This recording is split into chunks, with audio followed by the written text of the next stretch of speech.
All right. Hello, everyone. Oh, some mellow music this evening. Excellent choice, Wes. We're here to talk about what Star Wars books do best. We love these books. They do a lot of things movies and TV can't.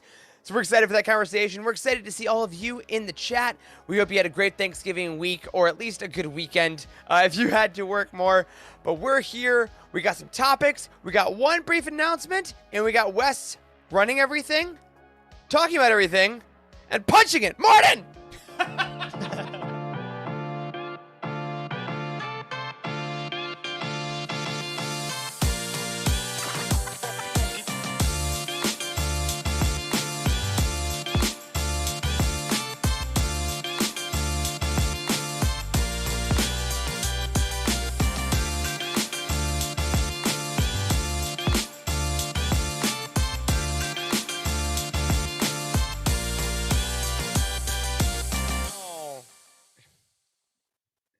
Hello, everyone. Welcome to The Living Force, a Youtini Network podcast all about Star Wars books and what they do better than anything. I'm one of your hosts, Eric Eilerson, and joining me tonight are two of my three favorite people. The first of them being the man who is slowly letting go of control, and it's not as easy as you'd think, Dr. Corey Helton. Hey, man. No, it's not. How's it it's going? It's not easy. It's very challenging. So I am not running things. This is the second week in a row I've not run things. So instead, I just get to criticize them, which is my favorite thing to do.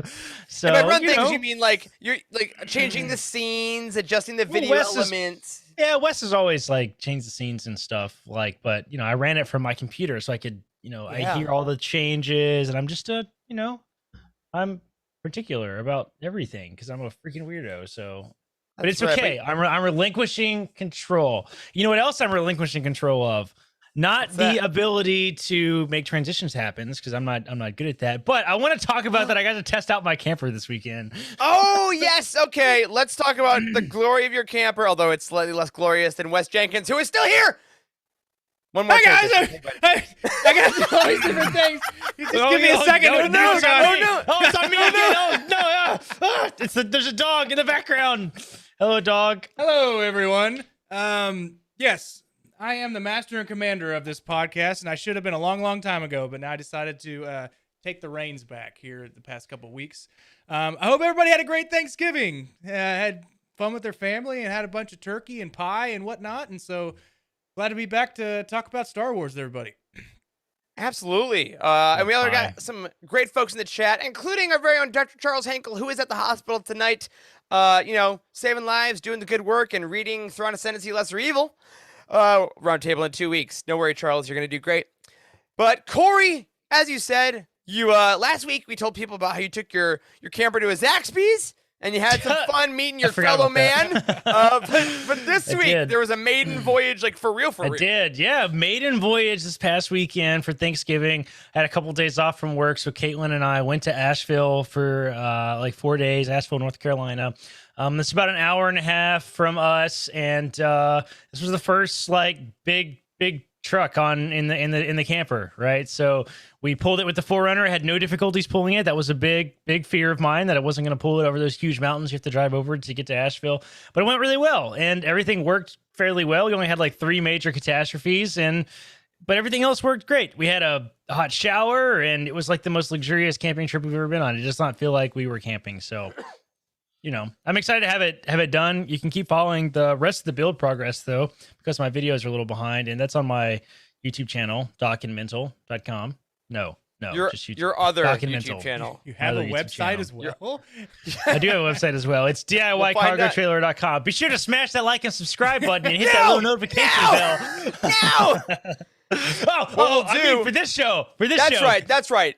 All right, everyone. So what you just heard Corey say, just cut and paste in your head. Like and subscribe on this channel, on Youtini, on our YouTube channel. Or, of course, if you're listening on your podcast platforms, leave us a review if you haven't yet. Follow us, subscribe. Tell your friends, hey, I got this Star Wars podcast I listen to every week. It's sometimes about books. It's sometimes about pure insanity, but I enjoy it. It does really help us out a lot.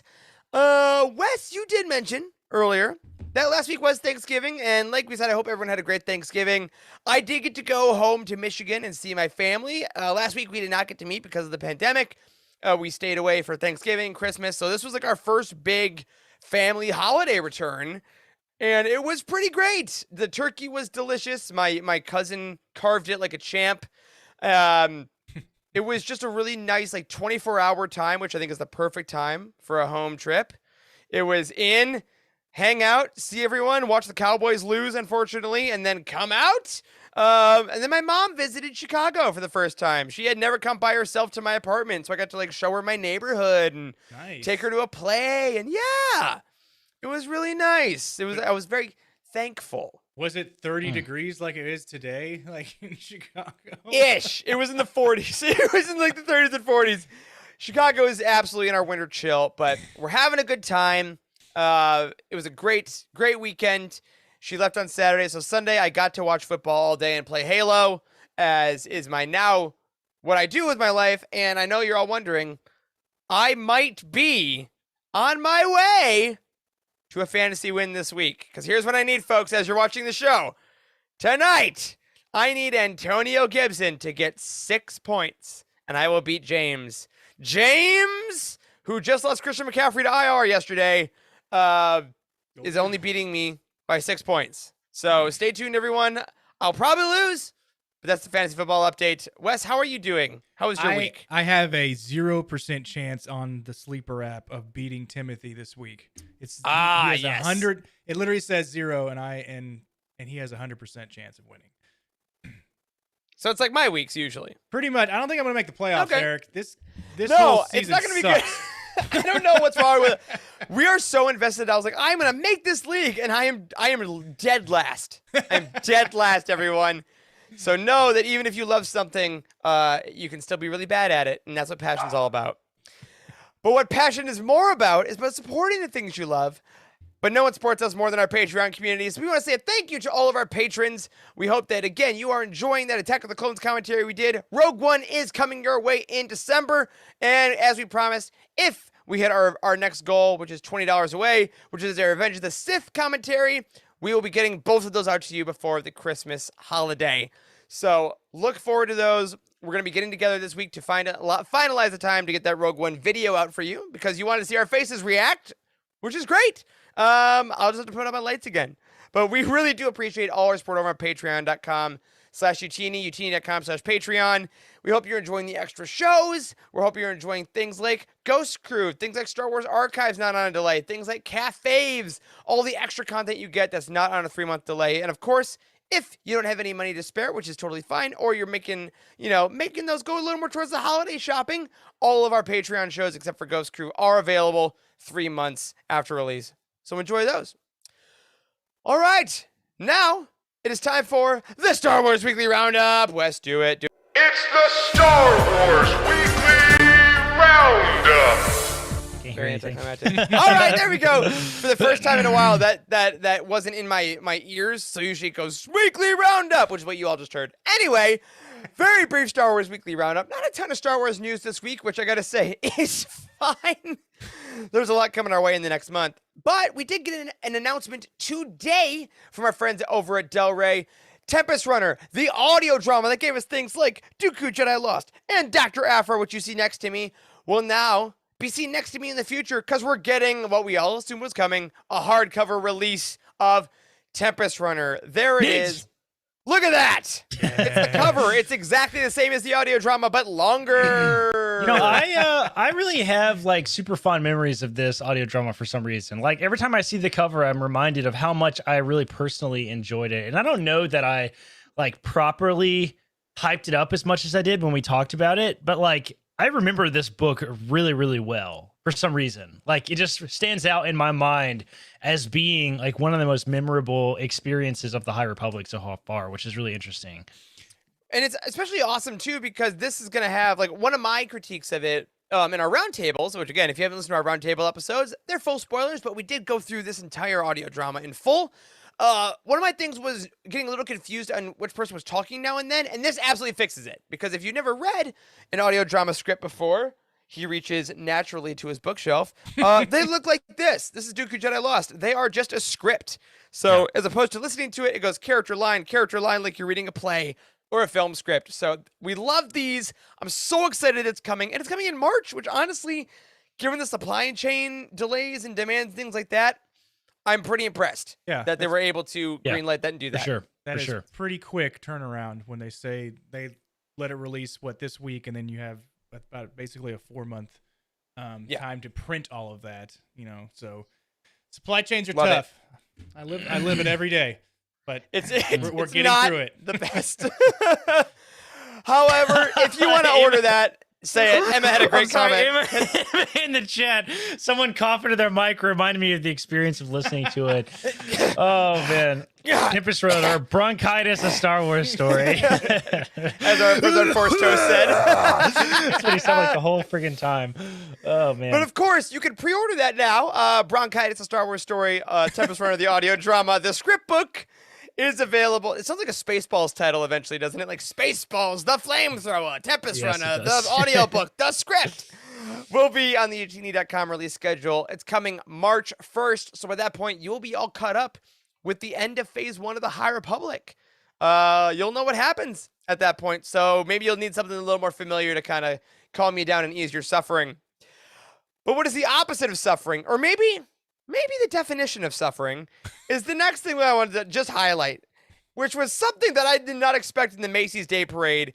And it was this giant freaking Grogu, which was the Funko Pop as a monstrosity. Like, it's like a kaiju Funko.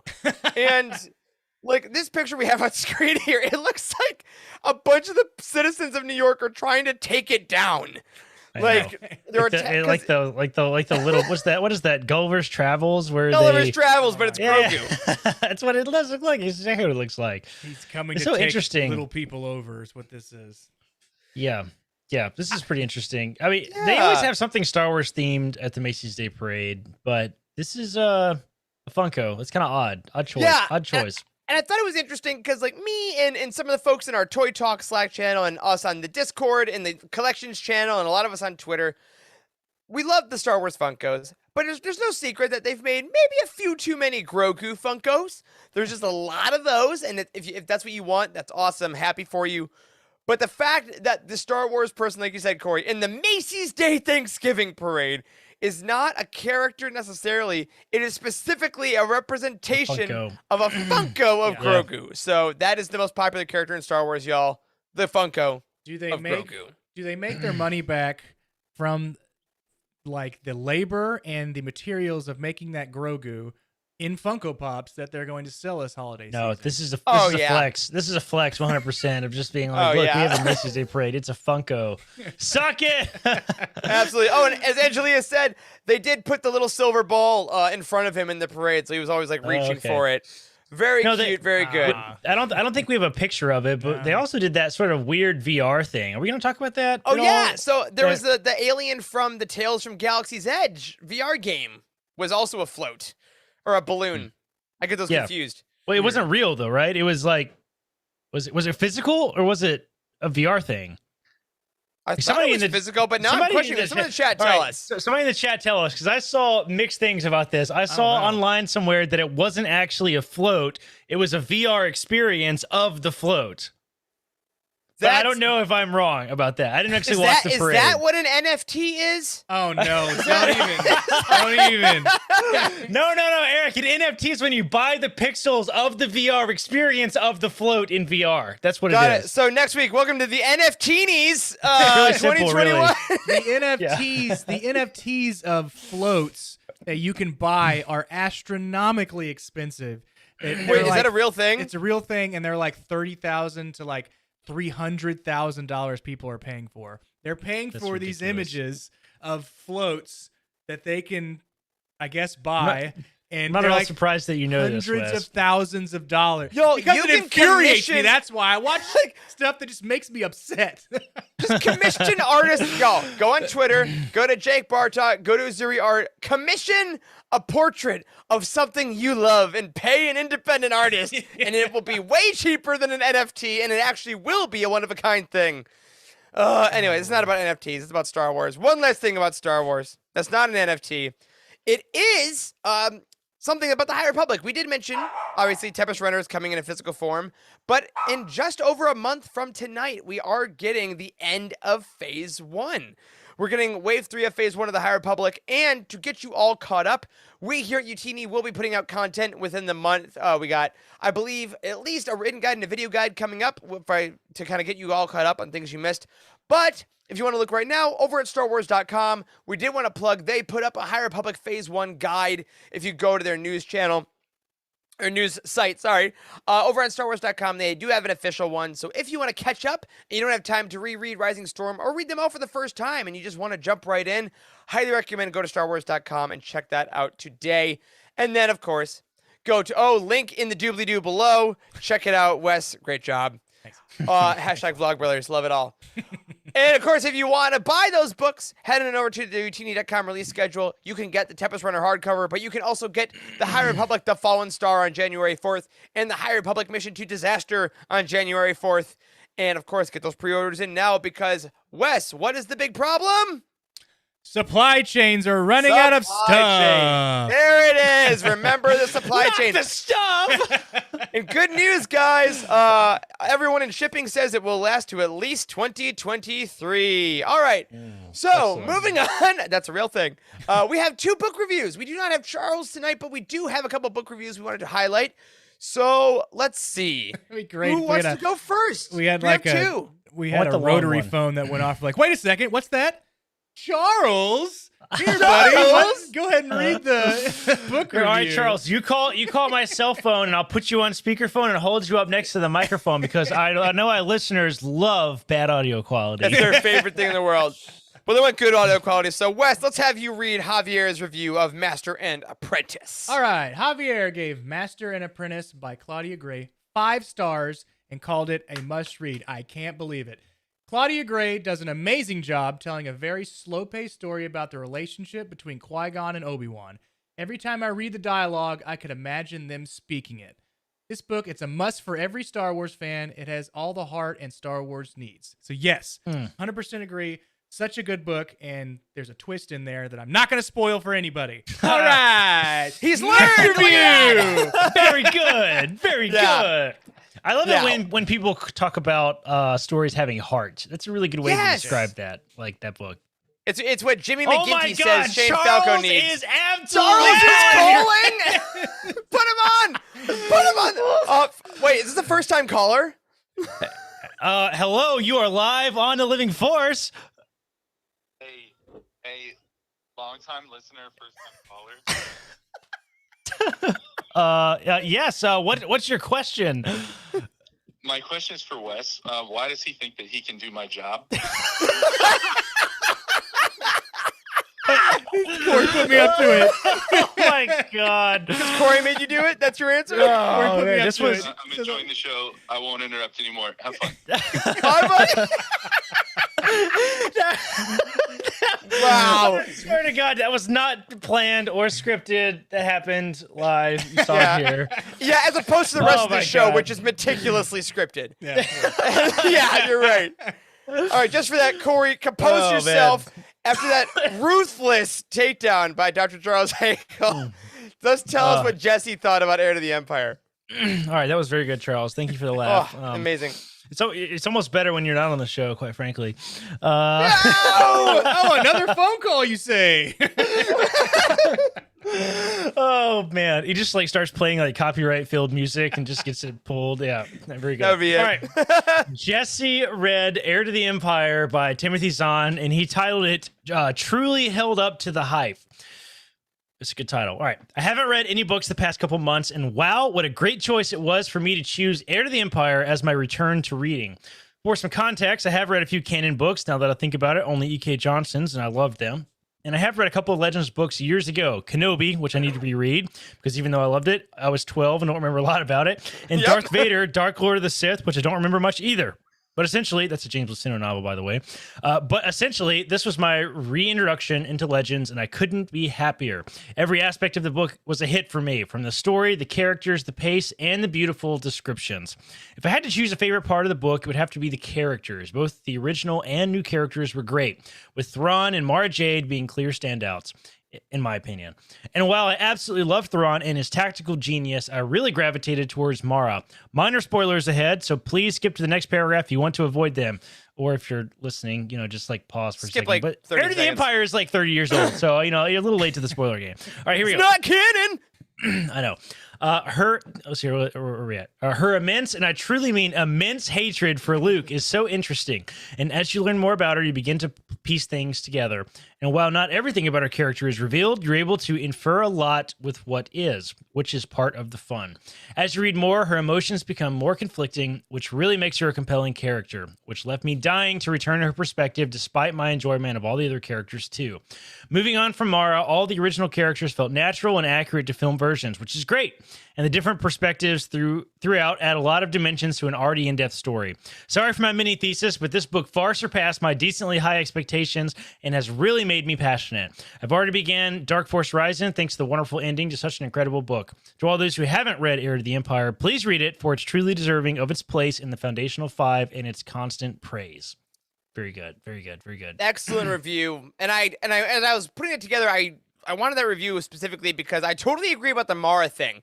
Like, the only downside of Heir to the Empire for me was that once Mara was introduced, I just always wanted to go back to Mara chapters because she's such an interesting character, and Zahn writes her so well. But he is right though. The other stuff, all the characters are true to film, like they said in Master and Apprentice with Claudia Gray. All the characters sound like they should, which is not always the case in Star Wars. But yeah, super solid review of Heir to the Empire. That was my first Star Wars book. My That's very right. first one. Yeah, was That's that one. right. it's And a lot we of did people. talk about It's so still- long ago. It's just like It's, The galaxy It's far, still- far away. it is still, it's still a lot of people's first book, and it is in our Foundational Five, and we've debated a lot about maybe pulling it for a Foundational Five, but then we have reviews like this that come back and remind us just how dang good it is. So I don't know. I think if we legitimately decide to pull it from the Foundational Five, or any books from the Foundational Five, I think we should require everybody that's on our committee that decides that, we should require everybody to re-listen or reread the book before we make the decision. That would be a really good criteria. I think, That's to a do. great. Yeah. That's a. That's Yeah. more work, but that's a really great point because that's true. The books, because we on one hand, you don't want to keep a book on just for nostalgia, and a book might read differently in 2021. Like, maybe you don't want Shadows of the Empire on the 2021 must-read list, Forbes, but I know.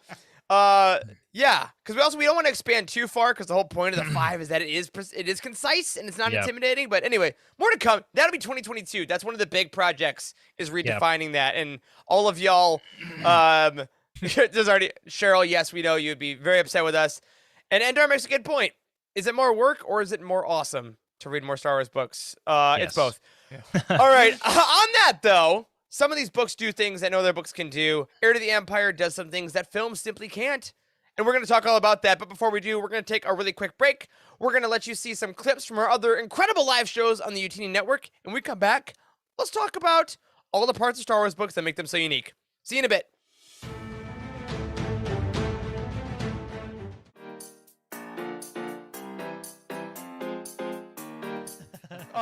Speaking of someone who maybe took too many breaks, it could be said, let's talk about the legacy of Han Solo. Very good, very good. Hey, Maz. Thank you. Where's my boyfriend? Where's my boyfriend? Yes. Oh,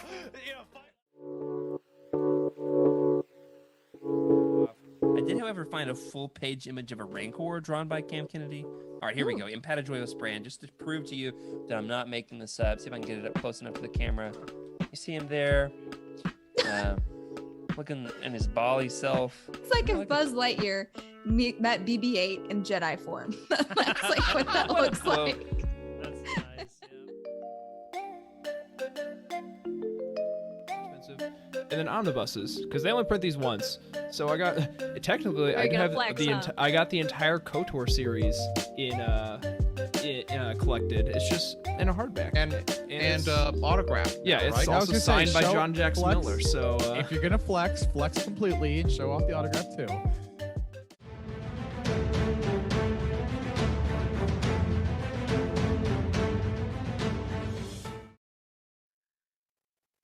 All right, welcome back. We do love seeing those clips from our other shows. As a reminder for our audio listeners, we got Legends Look Back and The Cosmic Force on the Youtini Podcast Network that go over Legends books and the comics, respectively. They're live on Wednesdays and Thursdays, and of course, go in your preferred podcast provider on their respective feeds.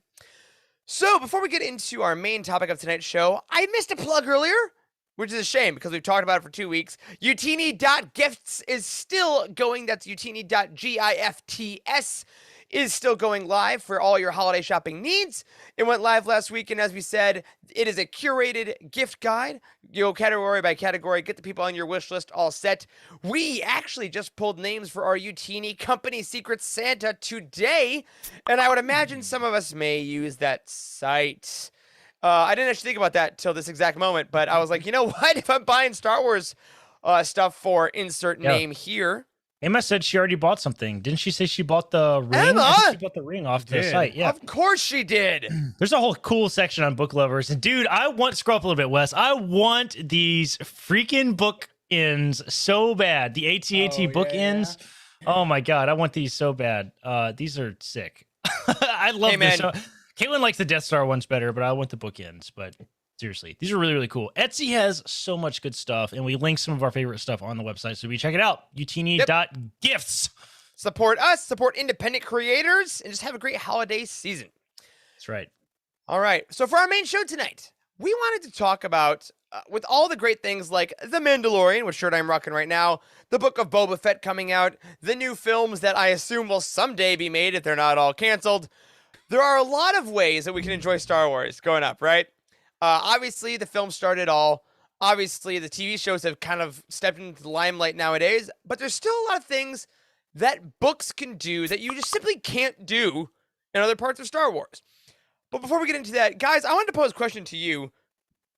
Let's go over the other mediums first. So, what is your favorite thing? We'll do an easy one, a softball. So, Wes, you'll especially love this. It's a softball reference. What do you guys think the films do the best out of any other thing in Star Wars? Film specifically. Visualization. It gives you a picture of what the story is about. You can see, you can get the image in your head when you read a book about what it actually is. But if something is officially the image, say like what Luke Skywalker looks like, what Jabba the Hutt looks like, what an AT-AT, how big it is compared to everything else. I think the visualization and the scaling, I guess, would probably be a good point for the films.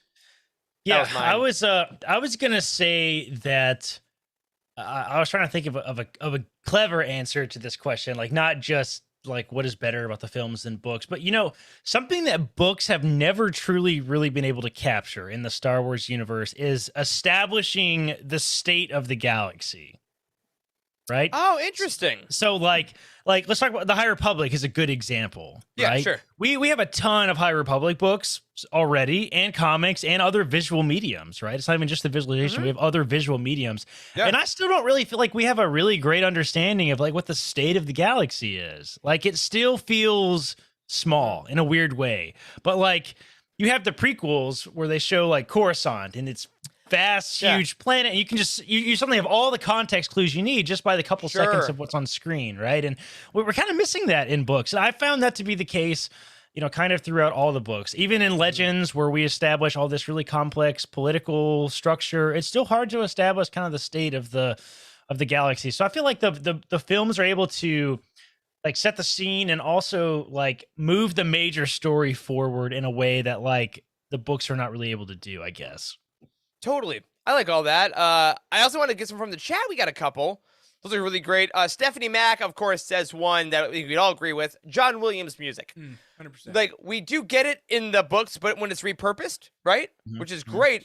But we love it because we saw it in the films. Like, there's the original fanfare, a long time ago in a galaxy far, far away fades out, and then you just get the boom. Like, there's nothing like that. Sitting on the theater opening night, getting all that. Endar says the acting performances, which absolutely. I mean, the films do have the budget to pay for actors of a very high caliber, especially in the sequel trilogy, I would say, that just gets people that have studied that really work and that can have those silent moments that you maybe don't get as much in other mediums. And Wes, I was want to double back on what you said. I think specifically of the Battle of Scarif. And like when the X-Wings come out of hyperspace and you see the amount of ships and everything that's going on, like that is just something that we can talk about in books. And some of the books have incredible space battles. They're described in great ways, but there's nothing They don't really quite do it like for it. me. Yeah. There's nothing like space seeing an battles X-Wing. and aerial combat just doesn't really do it for me in books. And I think that's one of the bigger reasons I've never. Andrew is gonna come for you. I know. I was gonna say that's one of the reasons I didn't love the Alphabet Squadron series as much is because like they're talking about banking to port. I'm just like, port, is that left, right? With the, Starboard. Yeah. It's In yawn. the It's movie, yawn it's to the like, left. Exactly. I find I Absolutely. was listening to the to Lesser Evil on the way into work today, and I find that if I don't try to like pinpoint exactly what's going on in a space battle, then I enjoy it much more. I'm like, Yeah, it just kind of when I flows step there. back, and 100%. I'm like, I'm not gonna try to figure out where exactly they're shooting at and how many blaster bolts are going to. I'm gonna try to sit back and enjoy this experience and for not sure. have to not have to pinpoint every little thing of what's going on. How many plasma spheres? Because like Zahn is a plug for that book. Zahn is incredible at that, and even if you're sitting down looking at the page, you're like, "Oh, this is great. This is cool." And like Rick in the chat, if you love that stuff in the books and love the jargon, that's awesome. But I do think that Zahn, I think even more so than like Freed or Alston or Stackpole, I think Zahn is able to also just kind of pull out and be like, "You don't have to get through all this. You can also just enjoy it." But the films, there is something just unparalleled about that level of action, which we're starting to get a little bit in TV shows, which is obviously in the next question. Now let's go both animated and live action because, I mean, how cool is it that we get to say that? It's Star Wars. We now have both. Yeah. Now, Which is incredible. I do have an immediate answer for this. Is what can TV shows do? And I think this is why this is so exciting right now is because we're like entering into an era of Star Wars TV, which is amazing to even hear the words come out of my mouth. Is like we get something that books have always been better at, which I'm excited to talk about this episode, is telling long form stories, right? Like yes. You can't have complex plots in films because it doesn't work, right? When things are complicated, like in The Rise of Skywalker, people get mad because they don't understand. Somehow Palpatine returned. We gotta move. We gotta go. Exactly. It's just it's breakneck speed. It's 5 planets in 22 minutes. Like it is nuts. All right. And that's a problem for movie storytelling and it makes it feel rushed. But like, good Lord, how many planets have we visited in Mandalorian? I would really like to see that statistic. Somebody look that up in quite the chat. a few. Yeah, I mean, Clone Wars. I mean, there's Clone a Wars lot. planets. And Clone My Wars, goodness. I mean, good Lord. I mean, so that we get that long form storytelling in TV show, which is so exciting to me because it's, frankly, in my opinion, better than the films. Like I love the long form storytelling. I love that so much. There was that question that they were talking about when the Mandalorian came out. It's like, would you rather have a Mandalorian movie or do you want this weekly episodic show that comes shut out? up. And every week, give me that. Yeah, it's not even a question. The show, because the technology has come so far to where I wouldn't say it's more or less expensive, but now there's more to do with what they have. Right, and right. so it just looks movie quality, stunning. just It just looks stunning. I mean, look at our show. This is amazing, right? Look what we've Yeah, done. look at what we can do. Yeah, I completely agree, especially about like the episodic nature of it too. Like you can get this, you can tell the smaller stories. Like in Clone Wars specifically, a lot of those episodes that some people skip over, but like the political stuff, like the Anakin Padme episodes, you can tell that kind of stuff. Because in films, we all lament the amazing scenes that were deleted from Episode 3, which was the beginning of the rebellion, but you just didn't have time. Whereas in shows, you can absolutely do that. And I would also add one thing that the shows do really well is create a communal experience. Because when a new Star Wars film comes out, there is that opening night fervor. And there's really nothing like it. It's like the opening of a Marvel movie, like being there that first night, having that energy with other people is great. And it's awesome. But I do think the closest we've come to it is the continued fervor over weekly releases. Like the accessibility of the TV shows of Star Wars are way more than the books right now. They're cheaper. first of all, they're cheaper, right? Yeah. And then also Yeah. people, sometimes you don't get books at the same time. You don't read as fast as other people. Like our Discord channels are amazing because people can kind of keep up with each other and you can have a little bit of communal reading. But you know that mostly everyone you know watched The Mandalorian on Friday. Yeah. And then you have the weekend and a week to talk about it. And then there's another one. And then you have a week to talk about it. So it's 13 weeks of community and discussion. And I think that's one of the things that the TV shows, when they made the decision to do it weekly instead of binging, because everything was binging. Everything was Stranger Things, right? I think The Mandalorian was like, nope, let's slow it down because know. I think this will work. And Yeah. it did. It's such a love-hate relationship with that too, man. Such a love-hate relationship Because you we gotta want wait. You want it so bad, but you have to wait. I liked Ugh. it. I never do too. did I the like it binging. too. I never got into. I did Yeah. the binging when I watched Breaking Bad, and that was it. And I watched Breaking Bad, I don't know, 8 years after it came out. So Yep. I binged it. And it was great, but I like the weekly episodic. I mean, I'm an old school kid. I was waiting for the shows to come on. I was waiting for like every Friday or every Thursday night. Believe it or not, The Simpsons used to come on Thursday nights, and my family would sit down as a family, like, come on, everybody come in and watch The Simpsons. And watch The Simpsons. And you have to get there Wow, because that if is it starts, fantastic. you couldn't pause it. Not There's at no all. like you got to get here. It's starting. It's starting. I would be grounded. I'd be grounded for doing something bad. My dad would just poke his head in and be like, hey, we're in there watching The Simpsons. You can come watch. I'm like, all right, family. Oh, that's awesome. I dude. love. Yeah. So on the other end of the great, communal aspect is the final thing I want to talk about. We're not going to touch comics necessarily in this one because they're similar to books, and our friends on the Cosmic Force do a great job with that. But video games, we are in an odd part, an odd time of Star Wars video games. Thing we can announce. We're getting really good ones, but we're not getting a lot of them. Like there were those years where like Revenge of the Sith, Battlefront 2, Lego, like they were just coming out. But regardless of that, what do you guys think video games do better than anything else? And I'm gonna start with the easiest answer, which is immersion. I mean, you're in Star Wars. I mean, I think it is highest in probably like the VR version of Squadrons, where they, I don't have a VR. Yeah. But watching the videos of people like Alex Damon and stuff put on the VR headset and be in a cockpit, like that's, you're not getting that anywhere else. And even playing as Cal Kestis or playing Battlefront 2, you are, especially with headphones, you're hearing Star Wars around you. You're hearing the world. You're hearing the blasters. You're going through planets as yourself. And I think that's something that just can't be replicated anywhere else. And for better or for worse, I think sometimes it's a little much. But what do you guys think video games also do as a medium, at least in the current system, that books and movies can't quite get? Well, I mean, they are kind of like books in a way that they introduce us to new characters. I mean, were there characters in KOTOR that were developed just for KOTOR, and then yes, all of them, yeah, for sure, almost basically everything. They spurred off of books.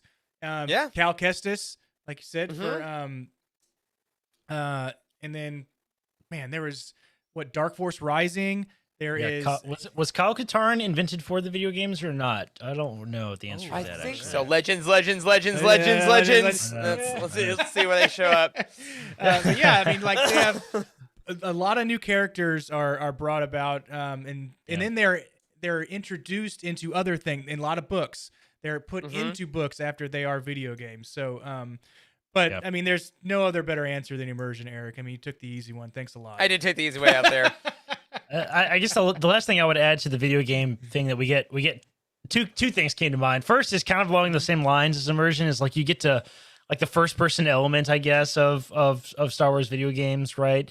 But like the other thing that kind of comes to mind is like the superhero-esque, unrealistic side of Star Wars, which is fun to explore. Like the Force Unleashed kind of stuff. Where to pull the Star Destroyer out of the sky. And like, I mean, everybody knows the names of like dark side powers because of KOTOR, right? Like everybody does. Like like Force Storm and like Force Run. Yeah, all that stuff Which is was from an the video episode. games. None of you knew that it was in Phantom Menace until you played KOTOR. We had no idea that that's what it was. No, yeah, exactly. I mean, all the stupid superpowers like drain life. Like everybody knows that that's like a dark side power, but of course that's a video game power. Like, can you imagine? Can you imagine if in the Star Wars films, Count Dooku's like, Master Yoda, drain life. and Yoda is like, he like puts his hands up to block it or something dumb. That would be so ridiculous. Like, and then Dooku is like electrocuting them, but then he runs out of force power and he has to wait for it to recharge. He's like, I will get you in a second once my meter refills. They have to announce what they're doing. Almost like the LARPers. game, the gamified side of Star Wars is in video games, which makes sense. It makes sense. Yeah, that's a good point. And I like what I'm reading comments here. What Stephanie Max says.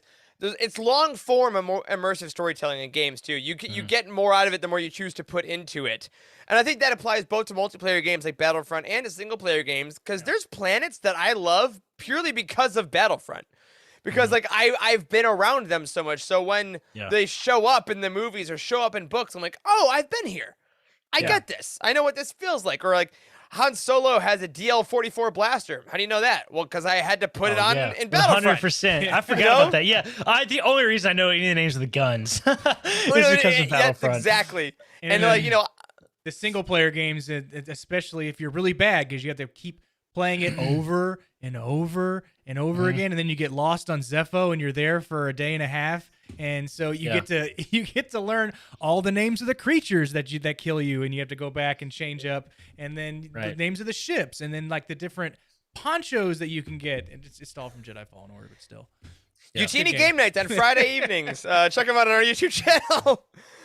So of course all those do things very well, but because we are a book show, we now want to run down the categories we use for review, which are the plot, the characters, the originality, the writing, and the entertainment. Now, we've talked about these a while in the past. That's on why we score things a certain way. But for tonight, I wanted to go through each of these and kind of talk about why Star Wars books can excel in these most specifically more than any of these beautiful mediums. So let's start, of course, by the plot. Yeah, it is should we name drop what the 5 categories are? We haven't done that in a while. Oh yeah, I just did, but let's do it again. Oh, I didn't hear you do that. Do in detail. Okay, yeah. So I guess what? Sorry. It's what okay. I'm trying to say. It's okay, man. I get you. This is what I really meant to expand upon it with as the review team. So our Youtini review team, we have 5 categories that we discuss in detail whenever we review any book, and we came up with this years ago. We've been doing it ever since, and it's pretty solid. Plot, characters, originality, writing, entertainment, and like we thought these would be good points to discuss. Like books as a medium, because we like had the philosophical discussion of choosing these as categories when we picked these to review the books, because we think that these sort of areas or categories like are standout areas that fit the books in particular, if that makes sense. Yeah. So like with the plot, whatever you're going through has plot, right? But how do you guys think plots can be expanded and described in books only? Like we can have everything has a story, has a beginning, middle, and end for the most part. Multiplayer games usually have a loose plot you're trying to get through. But with books, how would you guys say that a really, really good plotted book can expand better than anything else? Yeah, I think in particular for me, and like this is another one of those things too that like it's kind of hard to have an objective conversation about because everybody has their own real answer and experience with this type of thing. We're subjective. But plot, like for a really good plot to get me really good, it's one of the reasons I like James Luceno books so much is they have to be a little convoluted, like not like a little bit, yeah, not like I don't like stories that are necessarily super predictable, I guess, if that makes sense, right? And all the James Luceno books are like that. They have this long build up till we get to the huge climax, right? A lot of people hate that about his books, but I personally love that. And I also think that like really good books that I really find personally amazing, like Master and Apprentice is a good example, have a really good twist at the end, right? Like you don't see it coming at all, right? And like we said earlier, we don't want to spoil it for Master and Apprentice specifically, but like I'll do I it. feel no. Wes, Shut up, no, Wes. Come on. I've been holding it in for so long. I don't feel like movies do that well. Like it's really hard to pull off a really good twist, and you can only do it once too, right? You never get that again when you rewatch it. Like Pulp Fiction is a great example, right? Like nobody understands that movie until you've seen the whole thing, right? It doesn't make any sense. And I kind of felt like that with Rian Johnson's mystery movie. What was that last year? Knives Out. Knives Out. Yeah. Like that movie, you can never watch it twice, right? It's amazing, but you can't like experience it twice. And books are able to sort of like, I think, capture that little bit of convolutedness and also like a really good twist in a way that movies can't really do. So like Thrawn's books are great examples because I think I said Thrawn's. I meant Zahn's book about Thrawn. Thrawn's. Yeah. Exactly. Zahn's Thrawn's, you know. His books capture that pretty well because he's able to like be those couple steps ahead. I think it would look kind of ridiculous if it was on screen. And it kind of does in Rebels. The way he's sort of always ahead in Rebels is a little goofy at times. And I think that was one of the big criticisms of him as a character. One of the, like, just along the lines that you're talking about is from Timothy Zahn is Scoundrels. You can read that book all the way through and then find the huge twist at the end and then read it a second time and be like, oh, this makes a hell of a lot more sense now that I'm reading this, that I know what's going on. And so that's one of the plot points that I saw in a book, or that when I first read a book that I thought was amazing. I couldn't stop thinking about it, and I asked Zahn that question when he came to one of the Comic-Cons that were down here in Houston a couple of years back. I specifically asked that question. I'm sure people in the audience were just like, who the hell is this kid talking about Scoundrels? We're here to talk about Outbound Flight, you freaking idiot. So I was like, all right, I'm sorry. I just want to talk about Scoundrels. I just finished it. Yeah, Angelia makes a good point in the chat too, that she says in that way, like, books can get away with more exposition than movies, and I completely agree, because I think when you're watching a movie, if there's a little too much exposition setting up the world, setting up relationships at the beginning, if you take like an hour of it of the movie and then you basically get an hour left to like do the rest of the movie. And I think in a book, I mean, if you take let's say even outside Star Wars, let's say Lord of the Rings, right?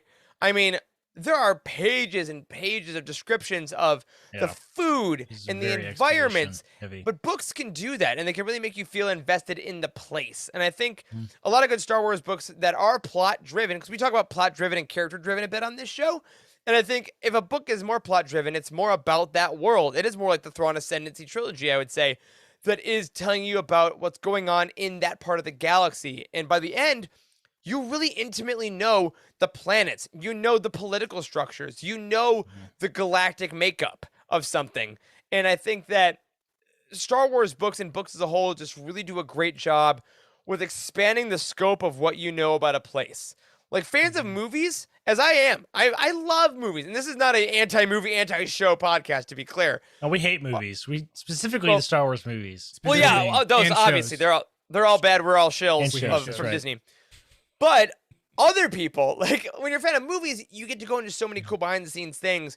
But book fanatics, like real book fanatics, are the best kind of insane people. Because you know they're always smarter than you too. Like always. You know everything. Like you know what the weather is like on this planet. You know what the characters were born like. And just as time goes on, like a really well plotted book takes you through an entire journey. Like Lost Stars by Claudia Gray is very character driven. But it also has so much plot where you learn about the Jelucan politics. You learn about the Imperial Academy. You learn about the beginnings of the Rebellion Order. Like, there's just so many things about the universe that are put into a book. And that would all be secondary in a film and a TV show. So I think a book does that very well. Which leads me then to my next question to you two. Just based on plot, what are some Star Wars books that you think this is best because it's a book? Like, if it was a film, we'd lose a little something. If it was a TV show or a video game, we'd lose a little something. This had to be a book because of its plot. Scoundrels is a good one. I already say, Wes. I think that's a great choice. Okay, good. I'm off the hook. You gotta have another one. You gotta have another one. That is a good question. You know, I would say that it is very rare, I think, that you can say that, like, this would be better as a movie, if that makes sense. Yeah, true. Right? Like Is the movie ever really better than the book? Like really ever? Like is that Natural. possible? That's it. The movie The Natural. That's it. Natural. But I will say, I actually have one that's going to be a weird answer because of what's coming up, and that's Pull the timeline to Kenobi. give you a good answer. Oh yeah, Kenobi. But here's why. Interesting. Because next year we're obviously getting the Kenobi series, which I think will be great. But why I don't think it's just going to be the Kenobi book is one, legal reasons. Why redo the thing that's in Legends? But two, like the book Kenobi is actually very slow and it's very meditative. And the plot of that book takes a long time to develop because it takes a lot of time away from Obi-Wan, especially at the beginning of the book. And there's no way a visual medium is going to keep the hero out of it for that long. There's like 100 pages without him.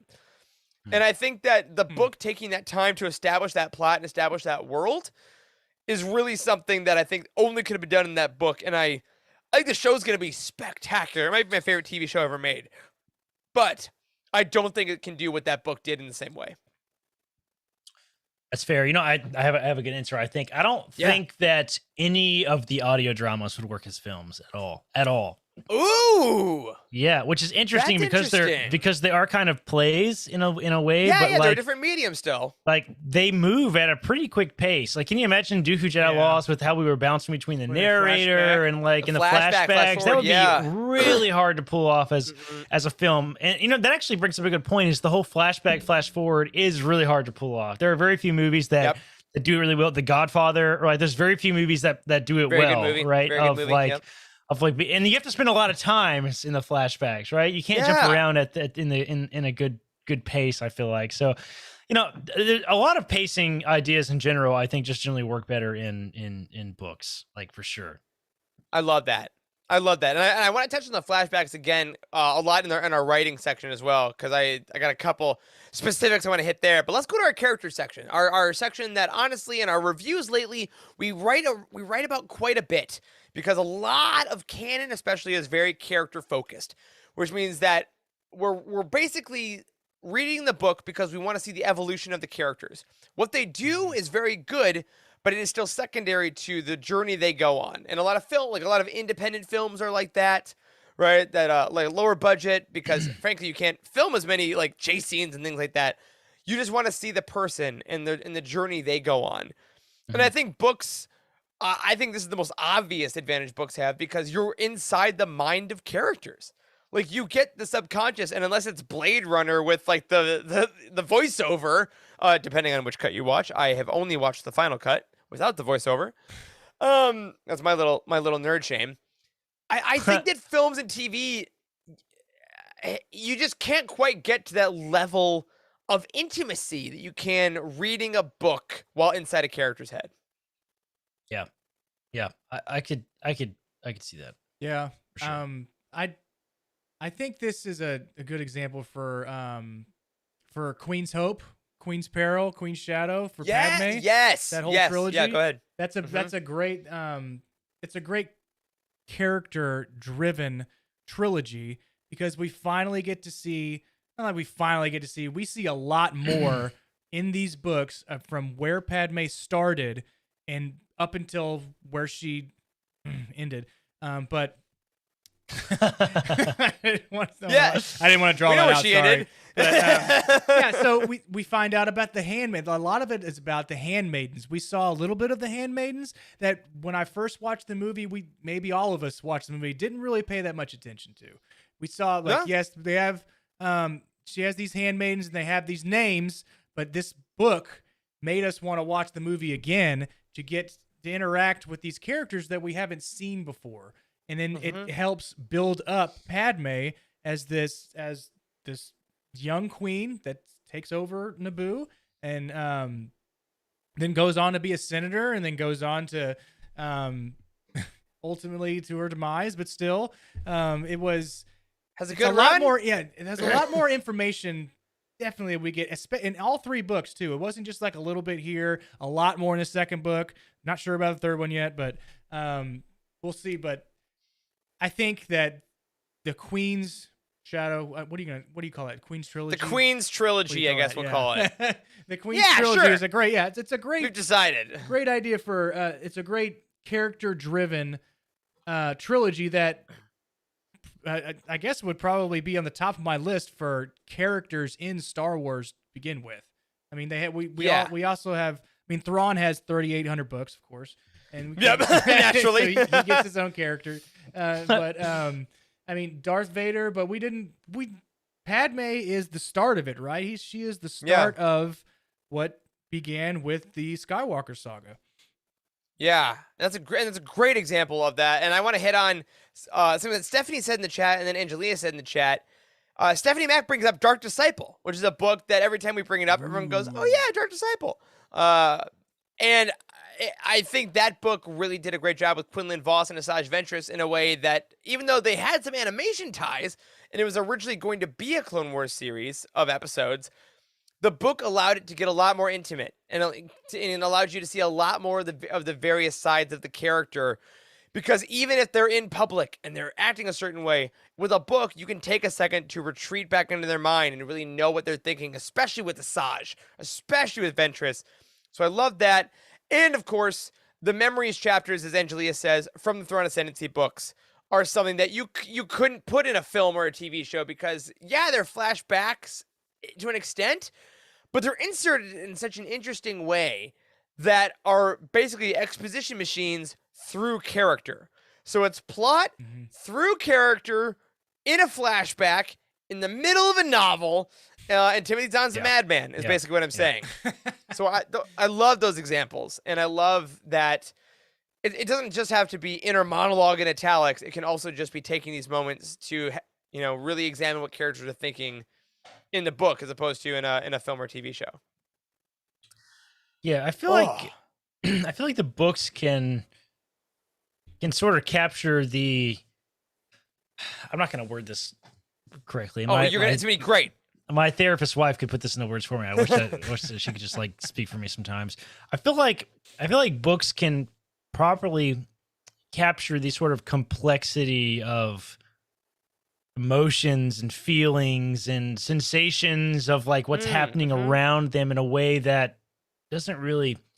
You have to look in the character's eyes, in an actor's eyes, in the film to see that, right? Like Anakin's turn to the dark side, right? Like that moment is less meaningful in Revenge of the Sith than it would be in the book because like you got 4 paragraphs. Yeah, very good. Yeah, you got 4 paragraphs about it. Yeah, like that description is perfect, Corey, because I literally just picked up the Revenge of the Sith novelization from my shelf and realized this is the exact example of character in book versus film. Yep. This is literally a film that they then decided, hey, Matthew Stover said, what if I make this a completely character-driven book and I describe the characters through their own minds and through the epic lens of the galaxy, which is why it makes this book such a singular piece of perfection. And if you ever want to see the difference between characters on screen and characters in book, this is, this is it. Corey, you nailed it. This is it. This is the answer to the question. We did it. I mean, we should find whatever the scene is where Padme and Obi-Wan speak at the very end of the film. Find what page that's on, Eric. If you, I'm gonna do my best. That is like, this is a hardback edition, by the way. This is that scene where you really get inside of both Obi-Wan's and Padme's head is just an utter masterpiece. I mean, it really just captures the doubt and the fear and the conflict that everybody has. Like, you just can't get that all in a couple seconds of staring into an actor's eyes, right? No. Anakin is the father, isn't he? Yes. I'm so sorry. Yes. I know. That's it. That's all you get on screen. But like in the book, it's like a whole chapter. I mean, it's a lot. So maybe I should read that one. What do you think? Oh my God, Wes. Every single time this comes up, I want to slap the shit out of you, bro. Read the damn book. It's perfect. It is perfect. It is the number 1 book on our website. It's the only perfect 10, I believe. No, it's 9.9. Not a perfect 10. Well, we're going to adjust that. But here, I'm going to look for that page. Corey, tell us about originality here. All right. So originality. Okay. So this is a little more hard, I think, to get people's head around. And it's continually a challenge on the review team, I feel like, to address this internally at Youtini is like what is originality? Because I think this particular category is a little more it's less concrete, right? Because I think there is a nature of all books and stories that feel quote unquote original, right? Like, so just put that in the context of Star Wars, you have to like really sort of tease it out. Like original, like can you think of a good example of anything like a good book in recent years that has been For originality? incredibly original? Yeah. Oh yeah, I got two. One, our book of the year last year, Thrawn Ascendancy, Chaos Rising. We gave Okay, super that's a good original one. That's because a great it one. basically creates an entire new sector of space. It tells you Yes. the house structures of the Chiss. It creates all that. And then two, on the other side of originality, is our last roundtable. It's Ronin. It's a book. Oh yeah. Yeah. That's a great. Yeah. Yeah, that's another great example. Again, two of those, like Thrawn could probably more so be a TV show if you gave it the Game of Thrones treatment, right, and really took the time. But Game of Thrones, of course, famously was first a book series. Mhm, So, that's right. you know, it's still a book series. It's gonna finish someday, maybe. But I think No, it's that those two books really encapsulate what is so incredible about it. Like Game of Thrones and really great TV shows can set up worlds brilliantly. We talked about that when we talk about TV shows. Like they can really take the time to show you the stakes of the galaxy. But books like Chaos Rising can really lay out what the rules are. Books like Ronin can use syntax and can use literally the makeup of those sentences to create the world in certain ways. And that's something you can only get by reading those words or listening to that audiobook. So originality was probably really big when Legends before canon, because the authors were creating these brand new worlds, creating these brand new characters, and continuing the story like in a new way. Yeah. So that's like I'm thinking that's where most of the originality stemmed from in Star Wars after the 3 George Lucas films, and then we had there's Splinter of the Mind's Eye right there. Yeah, we sure did, Wes. Yeah, that's funny. But we don't talk about that one. Slightly less. But it's like that's essentially where all the elaboration and all the new worlds and all the new characters started coming from, and then we just built on all of that. So that's, I mean, originality, Legends, Jared, Freddie. That's your world, right? Yeah, exactly. They'll talk about that on Wednesday. But yeah, and Angelia says in the chat, like, they basically just gave Zahn and all those guys free range to do what they wanted. And with Zahn, it worked great. You created Thrawn. It made basically episodes 7, 8, and 9.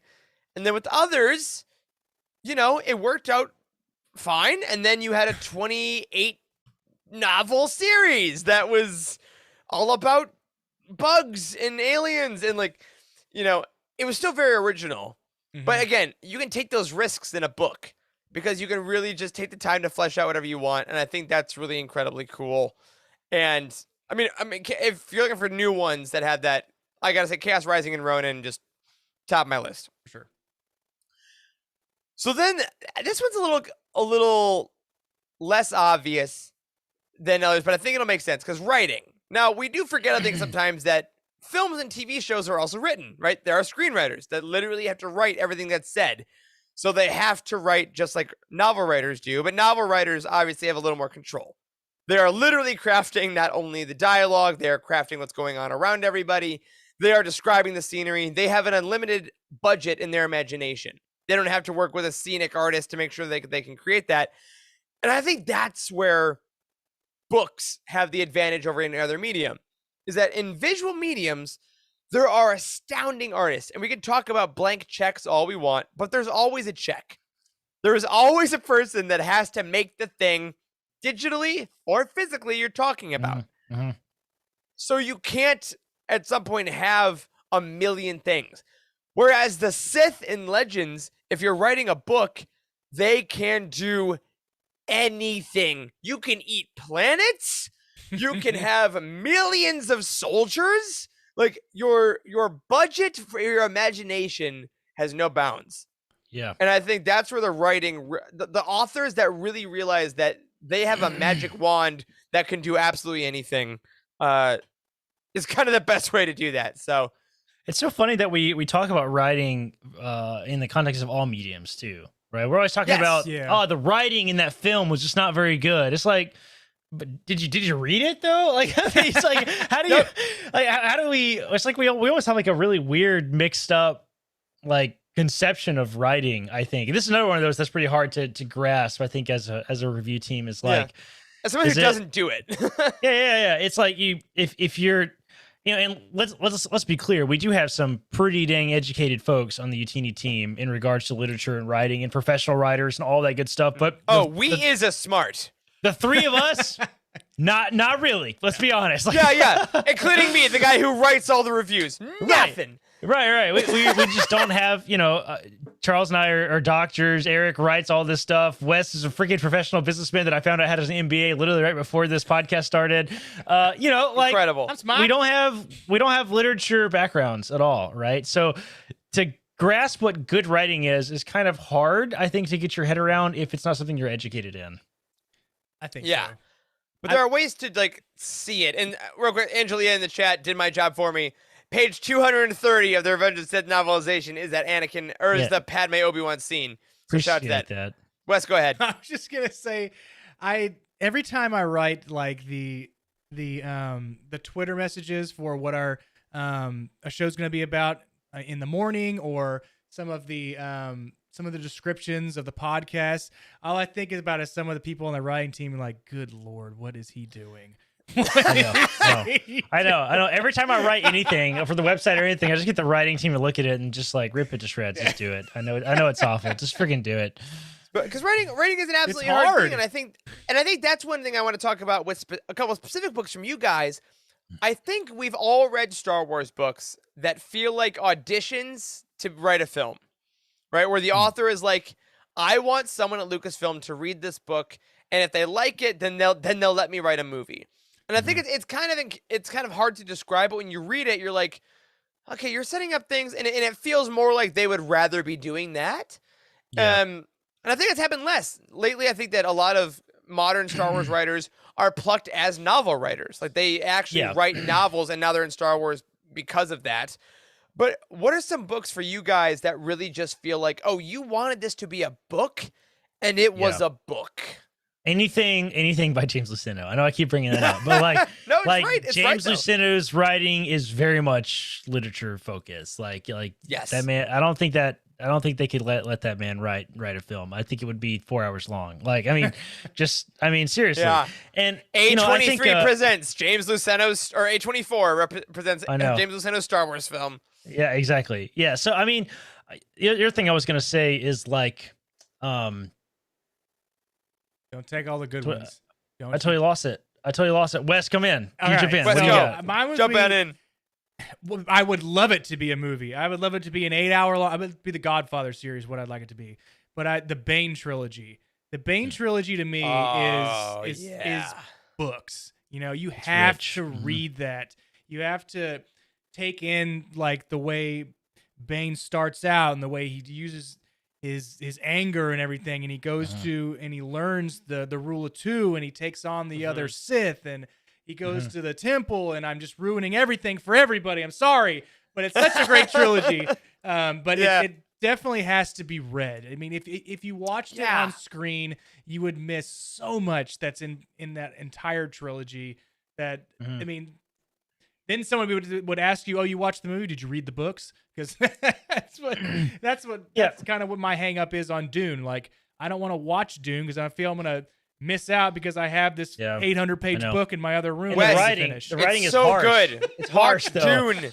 The Watch movie. Dune. You're talking about the book. Yeah. Oh man. It is. I remember I was gonna say that we've talking about the concept of writing in Star Wars is like a good thing to kind of think about is like, I feel like we've really hit our stride in the last like 3 years of canon. Because I think with a couple rare exceptions, I think we kind of started off a little rocky with the canon novels. Sure. I think making that transition into figuring out like how much freedom to give writers, I think was really challenging for Disney Lucasfilm early on. And like you could see that in the writing too, right? It felt like a lot of authors were sort of backed into boxes a little bit, like in the stories that they told. We've seen that around video games. We've seen that around certain character books. Like it feels like they had to fit the story like in a box. So like I think what makes for good writing in Star Wars books, and one of the things we always have to consistently look at when doing all the reviews is like, is it smooth to read? Like, does it feel like it jumps around a lot? Is the language complex? Like, you know, we've talked about Alexander Freed's work kind of feeling very technical at times, right? Versus Claudia Gray, which she has so many young adult novels that really speak to that age group of like the plots are no less simple, but the word choices are, and the chapter formatting is, and things like that are sort of the technical aspects of writing that we're always trying to look at and think about. Then you have stuff that's weird and unique, like Ronin, which is like, how do you even begin to talk about writing as for a book like Ronin? Because it's so unique, right? So, but also is challenging at times. So, like, how do you give that like a positive or a negative review? And that's really, really challenging to do. Like as semi-professional reviewers at this point. Yeah, and I think on the other side of the spectrum from Ronin too is one that kind of marries the writing category and our last category, entertainment, which is the thing that's been kind of taking over our whole community lately. It's the High Republic. I think that the High Republic from get-go was books. It was books and comics, but it was books. And when you read Light of the Jedi and Rising Storm specifically, they are books that were made as books, and they will be enjoyed as books. I don't think these were pitched to be movies. They weren't pitched to be TV shows.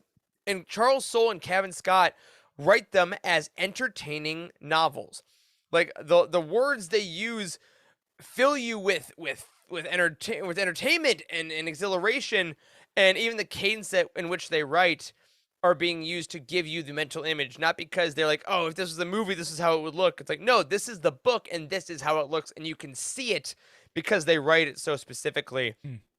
And we mentioned flashbacks earlier, and I think that's one of the great things about like Light of the Jedi is that it goes between so many different planets and so many different times, and we get little flashbacks here and there, but it really jumps around and creates the universe through personal stories as it's written. And then by the end of it, when it says like it was the Light of the Jedi, it doesn't feel corny because it feels earned. It has been, setting all these things up in Rising Storm when they're like, and then Elzar Mann flew on a dragon and threw his lightsaber because of course he did. You can comment on that in your writing, whereas in a TV show or a film, you could see that, and God knows I want to see that. But you don't get that little extra bit of commentary and flair and fun as you do when you're writing a novel. And I think the High Republic has really keyed in by novel writers writing those books. And I like those a lot. So. They don't have to pay for those for that computer visualization either. They can just write it down. They don't need that freaking room that they use to film The Mandalorian, like the TVs, like the all volume. In a circle. Yeah, they don't need that, right? You just sit down at a little desk. Like, we'll use the reader's imagination. It's like, that's perfect. It's so much cheaper. And all right, free. so Kevin, we can't put the dragons in the film, but in the book, yeah, of course. Which then, of course, leads us to entertainment. So visual mediums are obviously the king of entertainment. As we said at the top of this segment, seeing a Star Wars movie with a giant battle is entertaining. The Williams music flares up, and there's action and fun and gusto, and it's incredible. But I think there are some books that when they really lean into the entertainment value of what they can be, when they lean into being Star Wars, can kind of get to that level. But what do you guys think about, like, what are some books that really just give you that rush, that give you that entertainment value of the films? Because I think the best we can maybe think for entertainment is like on par with the feeling of watching one of the really good films. But it's still not the same. Yeah. I don't think it's the same. I mean, there's some, we were talking about at the top of the show about like what makes film stand out, and I think it hits you in so many different ways. Like there's like the music and the sound and the sight. I mean, you're using lots of different senses to experience it, right? Whereas it's hard to achieve that, I think, in books. I don't know that books will ever really truly achieve that, but it's a different set of emotions. Like there is something intimate entertainment. Like if you're reading it by yourself, that's a really good way to put like, it. Yeah, this happens to me as I Right. read it. Mhm. Yeah. And I mean, you can put yourself in it. I feel like a little better than you can like a film. You already brought up Bane, Wes, as I know. being like It's too as good, some of yeah.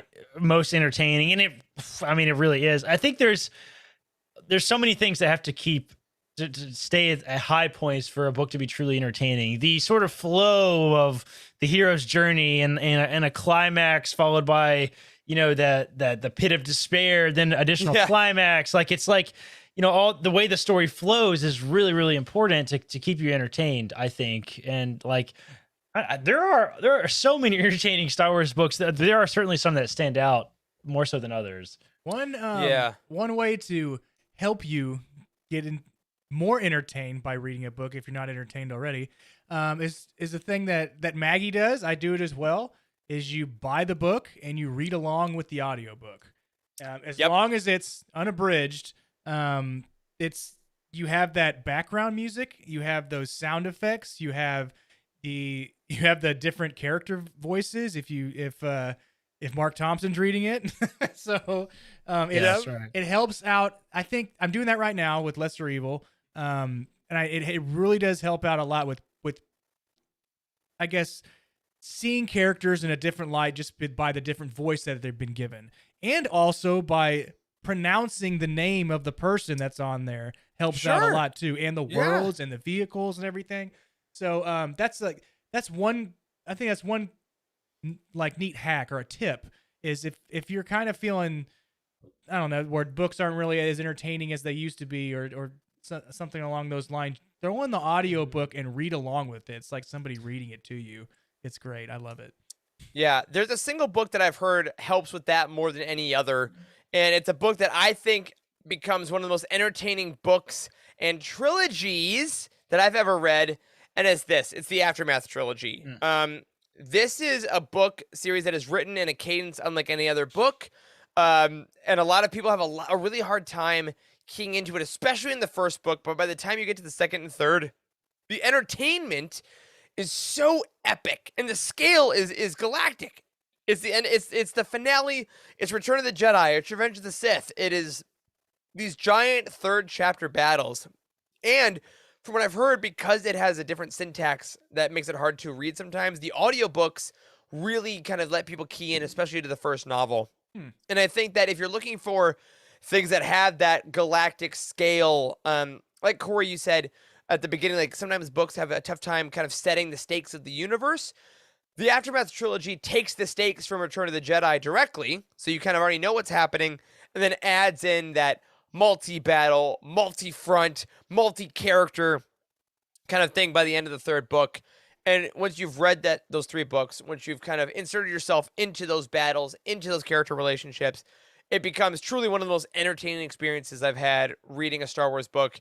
And that's a book I read at the job I was at the time. I was reading the paperback by myself, like in an office, and it felt like watching a Star Wars movie. It was just that much fun. And I think that I mean, looking forward to next month ish, I guess by the time this is recording, The Fallen Star, I would guess, may have some level of that. I mean, to end a wave is something we haven't gotten in a while. I mean, it's the end of a trilogy, technically. And I wouldn't be surprised if some of the battles in there give us the entertainment value that we've come to expect in some of these A+ books or incredible films. Yeah. Yeah. So, all that being said, gentlemen, as we come to the end of our just basically stunting on every medium that's not books, what is let's boil it down. What's your favorite thing about reading Star Wars books versus any other medium? What's your favorite out of all these we've talked about? Maybe it's things we haven't. When you get a new Star Wars book, you're like, I'm so stoked because I get this, and it's not what I get watching a movie or a show. I mean, the galaxy is so much bigger in the books. So much bigger. I mean, it feels freaking enormous. I mean, I think all of us that work at Youtini kind of do this on a daily basis, but like you're always like kind of explaining what it is and why you're into it and trying to be this weird philosophical explanation for why it is that we do what we do, because it's not just like to get people into books. Like it's much deeper than that. And like, Star Wars books are like the series that never ends. You know, it's like, imagine the analogy I give people all the time is like, you know how you're reading like the 5th Harry Potter book and you're like, dang it, the end is coming up. You know what I mean? Yeah. Like, it's like that never happens with Star Wars because it just goes on and on and on and on forever. And there's hundreds of books and there's going to be more, thousands by the time we die. Like they're going to be making these dang books when we're dead, for crying out loud. So like, it just never stops, and you don't get that in films. The galaxy is like 5 minutes on Wikipedia will make you feel like you don't know shit about Star Wars. Yeah, Even if for you sure. run Easily. if you run a Star Wars company and podcast, 5 minutes on Wikipedia makes you feel like an absolute moron. And I love that. I love Yeah, that. there's always something new. I was gonna say the expanded universe for sure. And I also love one of the main things that I love about reading a brand new Star Wars book or just reading Star Wars books in general is going up to my buddies that are all hunters and like play softball and they do all this outdoorsy crap, and I'm like, hey man, do you know about Darth Bane, who created the Rule of Two, and he has his obelisk armor that's impenetrable, and he was like one of the strongest people ever? And they're like, what the fuck are you talking about? I'm like, yeah. And I'll say it like in the middle of somebody's converson, and it was like, that's our nerd friend over there. I was like, that's right, and I hit home runs. But anyway, Take that mantle. Oh, yeah. There's just something about it, you know. I think every time I crack a new Star Wars book, I just get so excited because there is that level of intimacy. You know, Angelia said it's character intimacy and expansion, which I absolutely agree. You get that feeling of, especially with books that are continuations, like, oh, I get to hang out with my friends again. Like I've missed Stellan. I've missed Bell Zettifar. Like I'm very excited to see them again. But I think I also get the point of like, oh my gosh, I can't wait to now read this story that was written for me in a way. Like I feel like there's a broader sense when I watch the TV shows or the films, because I think we know now so much about the behind the scenes and we know the directors and we're like, oh, this project and it's awesome. It's incredible. Mm-hmm. But there is there is something to be like, there's one person that wrote this down and it got edited. And there was story group. Like Tom walked us through a bunch of the process on our Ronin roundtables, and it's incredible. But there is something to be like, oh man, Claudia Gray has put to paper the next adventures of my characters that I love, and I can't wait to just sit here and. It's harder to hate on it too, right? We're always talking about, you know, they are doing, you know, there's always just they at the top, right? They are ruining Star Wars. Disney's ruining. Who the hell is that? Like, who are they? Right? Like, it's no one, right? You can't put a face to it, right? But like with the books, like we've met the authors and we've seen this space. You know, they sit in their space that they write the book in to be interviewed by us, like on our show, like, and it's modest and humble and like it's intimate and I love that about it. It's very personal, right? So like, beings is what they are. Yeah, exactly. And I think you get that so much more in the books because it's just a smaller industry. It takes less people to put a book together than it does to put a freaking multi-million-dollar film together, right? And to hear Tom come on the show and talk about like, you know, the stuff behind the scenes of like how they read the book so many times, how many people are involved, and it is like a little small scale collaborative project is so awesome. Like, to see that it is really cool. Even as big as the book projects are, it's really cool that they are still relatively small creative projects, right? Yeah, like they're still they all have less than 100 people that work on them. Definitely. Oh yeah. Most of them probably have less than like 20 people work on them, which is amazing, right? Like it's just crazy to think about. And I would say as I've gotten older, I've noticed that, you know, I get more specific about my book reading. Like I really try to put my phone on silent and I like put on music if I want, or just like sit in a comfy chair and really just try to indulge in these stories. Cause like you said, these people have respected our time and respected our lives by gifting these to us. So let's respect that and really kind of live in it. Again, the only downside of that is that I do it a month earlier than anyone else and I can't freak out. You have to hold it but down. That's what Discord's for. That's right. Angelia brought in one more really good point here at the end is the Star Wars book community has been an amazing and welcoming too. And that is so true. The Star Wars book community is not toxic, right? Like, nope. Not really. And we've done an extra good job, I think, of trying to foster this type of environment and set really clear rules and expectations of what it means to participate in the Youtini community, you know, explicitly. But like, I think in general, the book the book community is not toxic. Like, I mean, it takes no effort to sit your ass in a movie theater and watch 2 hours of a film one time and then go shit on it on the internet like endlessly. All right, it takes no effort whatsoever. It doesn't take any energy, but like it takes a lot of energy to buy the book, to find time to read it, to set it aside, to save your place, to think about it. Like, it's not. I read this 400-page book after the other 18 400-page books that I read, and I just don't like where it's going. It's like, no, you're like, no. like, what? like, are you perpetually unhappy like every day of your life? Yeah, because like nobody can It's live just happy, like that. man. It's too big of a commitment. So like, I think the nature of reading does invite a certain amount of reflection and positivity, and I love that. I think it's healthy and fun, and it makes you think about looking at other mediums differently, and I really appreciate that. There's effort that's put forth. You actually and you learn something, even if you don't like the book. You've learned something throughout that entire journey of reading that 400-page book. You may not like everything in it, but there's always that one detail that you didn't know before that will help you in speaking with your friends about Star Wars or just in the next book that you read. And if you're reading Thrawn, you get to strengthen your wrist muscles as well, because that book is so freaking heavy. Holy crap. And speaking of which, everyone, the last thing we'll tell you, 2 weeks from tonight, which is going to be December 13th. Yes. Let's stretch that out a little bit. December 13th is going to be part 1 of our Thrawn Ascendancy Lesser Evil Roundtable. We are going to finish out 2021 by finishing out Thrawn. That's going to be the 13th and the 20th. And we have not said this on the show yet, but if you stuck around, congratulations, because December 27th will be the 2nd annual Youtini Awards. So get your fancy gear out, because Lord knows we are going to be looking good on the streams on the 27th. So next week we have a normal Living Force show, as normal as these can get. 2 weeks from now, Thrawn Ascendancy Lesser Evil Part 1, then Part 2. Then we'll finish the year out with the Youtini Awards, because this has been a truly tremendous year for Star Wars books. Because y'all remember Light of the Jedi came out this year? Hilarious. Seems so far. It's been just incredible, but we're very excited for that. We hope you all enjoyed just thinking and reflecting about how incredible these books are that we get, and how every piece of Star Wars medium is just batting 1,000 right now. We can't wait for the next ones. But what I can wait for, my friends, is for next week, because that will do it for this week's episode of The Living Force. If you support us on Patreon, thank you so much for that. Again, keep your eyes peeled. We have Rogue One coming your way very soon with a video commentary. And a special thank you to Cheryl Bell, OK Endar, Jeremy Kazina, JG Kars, Earl Q, Patrick Ortiz, and Carl Sander on our Jedi High Council. And Matt Billington, Tyler Latour, Elizabeth Cloutier, Jason Mitchell, Freddie C., and Sally and Chris Eilerson on our Alliance High Command.